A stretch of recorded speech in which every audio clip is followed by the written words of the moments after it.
Hello friend, I hope you like my video. If you like my video please like share and subscribe my channel. तो friend, आज का जो topic है मेरा काफ़ी important topic है। जो टॉपिक है हमारा प्रबंध के कार्य। तो समझते हैं प्रबंध के क्या कार्य होते हैं। प्रबंध प्रक्रिया के अंतर्गत नियोजन आ जाता है, संगठन आ जाता है, नियुक्तिकरणियाँ होती हैं, निर्देशन होता है, समन्वय होता है एवं नियंत्रण होता है को शामिल किया जाता है। तो इन चीज़ों को इसके अंदर शामिल किया जाता है। एक दूसरे से संबंधित अनेक क्रियाओं को सम्मिलित किया जाता है। तो इनको एक दूसरे से सम्मिलित होती है क्रियाएं, इन सबको इसके अंदर शामिल किया जाता है। तो प्रबंध के कार्य तो समझते हैं, इसमें देखते हैं क्या क्या कार्य होते हैं। जैसे नियोजन हो गया, संगठन हो गया, नियुक्तिकरण हो गया, निर्देशन हो गया, समन्वय हो गया और नियंत्रण हो गया। तो हम समझते हैं एक एक करके कि इसमें क्या क्या होता है। तो पहला है हमारा नियोजन।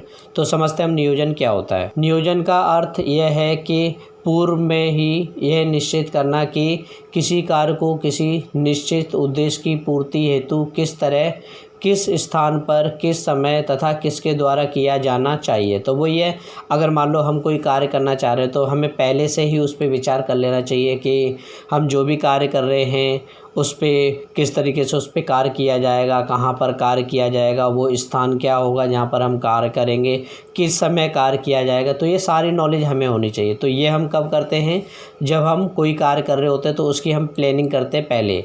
तो ये पहला पॉइंट आ जाता है हमारा इसमें कि प्लानिंग करनी होती है हमको। और समझते हैं इसका अभिप्राय कुछ करने से पहले सोचना है। नियोजन के अंतर्गत यह निश्चित किया जाता है कि क्या करना है, तो ये चीज़ आ जाती है इसमें। कैसे करना है, कब करना है तथा किस व्यक्ति द्वारा किया जाना है। तो ये सारी बातें हमको तय करनी होती हैं जब हम प्लानिंग करते हैं। और समझते हैं यदि कार्य प्रारंभ करने से पूर्व इन बातों पर अधिक सोच विचार न किया जाए तो व्यवसाय के उद्देश्य को प्राप्त नहीं किया जा सकता। इसके अंतर्गत निम्नलिखित कदम उठाए जाते हैं। तो इसमें क्या क्या कदम उठाए जाते हैं वो हम समझते हैं।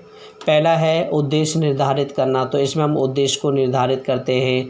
सीमाएं विकसित करना, सीमाओं को विकसित करते हैं। वैकल्पिक कार्रवाइयों की पहचान करना, तो ये चीज़ हम करते हैं।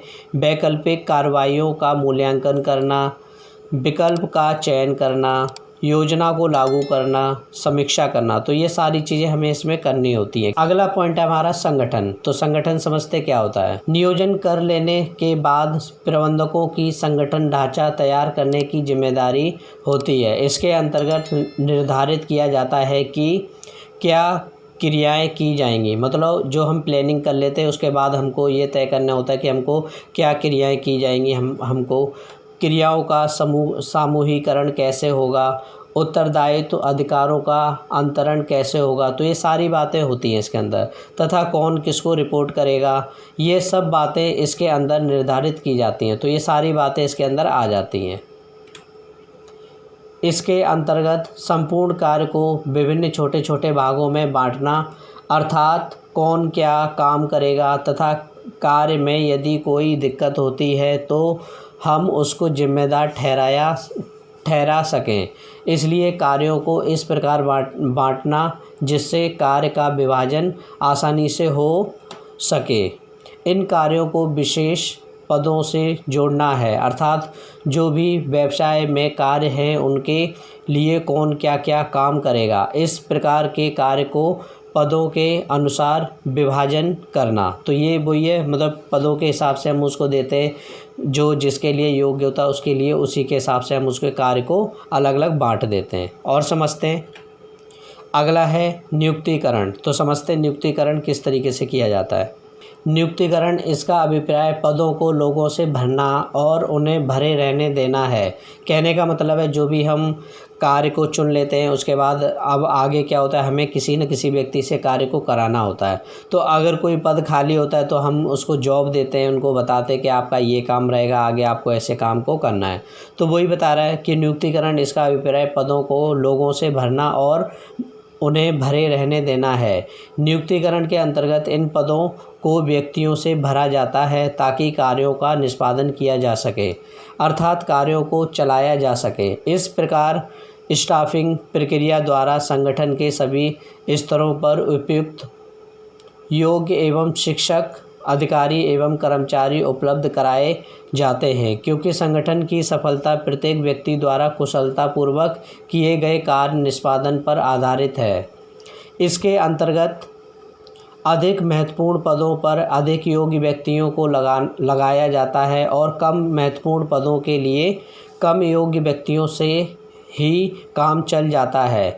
नियुक्तिकरण कार्य प्रबंधकों की भर्ती, चयन, विकास, प्रशिक्षण एवं क्षतिपूर्ति से संबंध रखता है। तो ये चीज़ें सब शामिल होती हैं, जैसे उसमें उनकी भर्ती करना, चयन करना, विकास करना, उनका प्रशिक्षण देना, उनको ट्रेनिंग देना, क्षतिपूर्ति, कोई नुकसान होता है तो उससे संबंधित सभी कार्य इसके अंदर शामिल किए जाते हैं।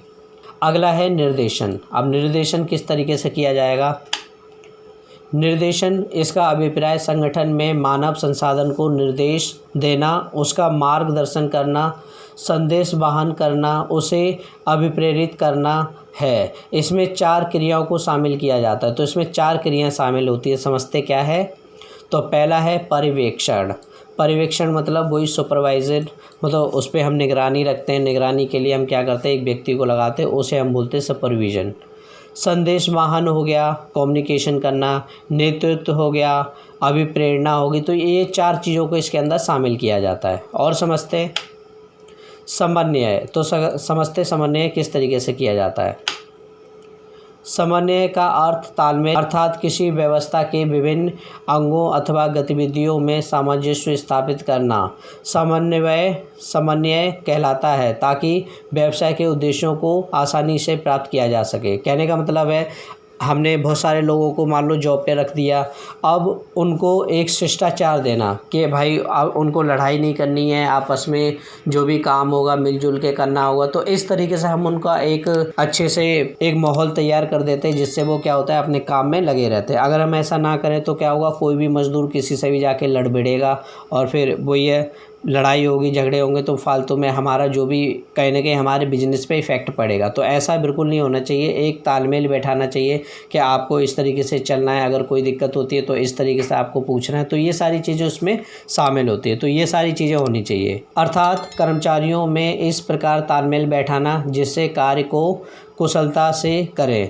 तथा उनमें किसी प्रकार का मनमुटाव ना हो। यदि कर्मचारियों को किसी कार्य में अच्छे से तालमेल बैठाया जाता है तो कर्मचारी मन लगाकर कार्य करते हैं, जिससे जो संस्था के उद्देश्य हैं उन्हें आसानी से प्राप्त किया जा सकता है। तो ये चीज़ें अच्छी होनी चाहिए, तभी कोई कर्मचारी होगा मन लगा के काम करेगा। अगला है नियंत्रण। तो समझते नियंत्रण किस तरीके से होता है। अंत में यह देखना आवश्यक होता है कि क्या वे समस्त क्रियाएं जिनके लिए प्रबंध के कार्यों को किया गया है, जिसमें नियोजन, संगठन, नियुक्तिकरण, निर्देशन को किया गया है, योजनाओं के अनुरूप हो रही है अथवा नहीं। अर्थात कार्य की प्रगति का मूल्यांकन करके उसमें कमी को ढूंढा जाता है, ताकि समय पर ही सुधारात्मक कार्रवाई करके विपरीत परिणामों से बचा जा सके। और ये कार्य नियंत्रण के अंतर्गत किया जाता है। मतलब कहने का मतलब वो ये, अगर मान लो आप कोई घर बनवा रहे हो, कुछ भी चीज़ है और उसमें आप देख रेख नहीं कर रहे हो, तो हो सकता है जो भी मज़दूर हैं वहाँ पर कार्य सही से ना करें, हो सकता है सीमेंट बर्बाद कर दे या कुछ भी दिक्कत हो, ईंटें वगैरह इधर उधर कर दे, फेंक दे ईंटें, आधी ईंटें ख़राब करें। तो इस तरीके से उन पर निगरानी रखना बहुत ज़रूरी है। मान लो आपने काम पर रख लिया लोगों को, अब जब तक आप निगरानी नहीं रखोगे तब तक वो सही से काम नहीं करेंगे। तो निगरानी रखना भी बहुत ज़रूरी है। निगरानी से ही क्या होता है, आपका जो काम होता है काफ़ी अच्छा होता है, कुशल हो जाता है। मान लो कोई मज़दूर है, काम कर रहा है, अगर कोई निगरानी रखने वाला नहीं है तो क्या होगा, वो आराम से बैठ के सो जाएंगे, सीधे शाम को देखेंगे कि मालिक आ रहा है तभी काम करने बैठेंगे। और अगर मालिक सुबह से शाम तक रहेगा तो वो आराम से अपने काम में एक्टिव रहेंगे, करते रहेंगे। तो ऐसा ही होना चाहिए कि नियंत्रण उस पर अच्छे से होना चाहिए। और समझते और इसमें क्या है, यह अंतिम कार्य होता है। इसके द्वारा हम संपूर्ण कार्य पर नियंत्रण रखते हैं, अर्थात देखरेख करते हैं कि कोई ऐसा कार्य कोई खराब तो नहीं हो रहा। यदि कोई कार्य गलत हो रहा है तो उसमें समय रहते सुधार किया जा सके। यदि कार्य पर नियंत्रण नहीं रखा जाएगा तो कार्य समय पर पूरा नहीं होगा और जो संस्था के उद्देश्य होंगे वे सफल नहीं होंगे, अर्थात उनको प्राप्त नहीं किया जा सकता। इसलिए कार्य पर नियंत्रण रखना अति आवश्यक होता है। तो ये चीज़ें अवश्य होनी चाहिए। तो आई होप आपको इतना क्लियर होगा। तो आज की क्लास में बस इतना ही।